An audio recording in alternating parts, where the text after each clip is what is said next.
အခုရောက်နေတာကတော့ချင်းမိုင်မြို့ရဲ့ပြင်းစတိုင်လှလှပပခန့်ခန့်ညညာဆောက်ထားတဲ့အိမ်ယာ project လေးကိုရောက်နေတာဖြစ်ပါတယ်ဗျ။ Osrin Developer ကနာမည်ကြီး Habitat Run Shop ဖြစ်ပါတယ်ဗျ။ location အရဆိုရင်လည်း Ring 2 area မှာတည်ရှိတာဖြစ်ပြီးတော့အချက်ချတဲ့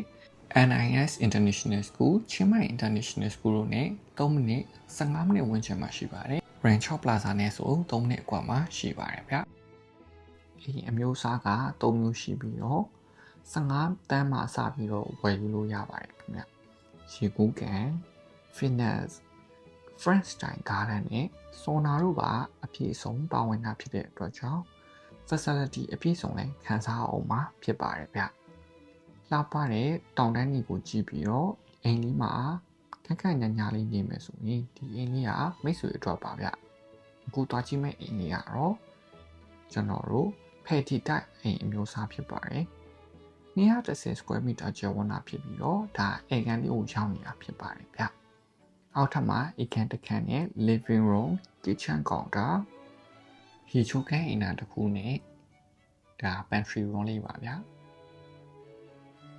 အောက်ထပ်မှာဆိုရင် common toilet နဲ့ဒီ master bathroom နဲ့က toilet နဲ့ဆိုပြီးနှစ်ခုရှိပါအောင်ခင်ဗျ။ဒါ master bathroom နဲ့က toilet ပါအပေါ်မှာဆိုရင်ကျွန်တော်တို့အခန်း3ခန်းရှိပါမယ်ဗျ။ဒါကတော့ပထမဆုံးအခန်း master bathroom လေးပါဗျ။ရေချိုးခန်းအိမ်သာတွေ့ရပါဒါဆိုရင်ဒါတော့နောက်တစ်ခန်းပါတောင်ခန်းလေးဖြစ်ပြီးတော့ပြတင်းပေါင်း2ပေါက်နဲ့လေဝင်လေထွက်ကောင်းပြီးတော့ veranda လေးပါပါအောင်မှာဖြစ်ပါတယ်ဗျ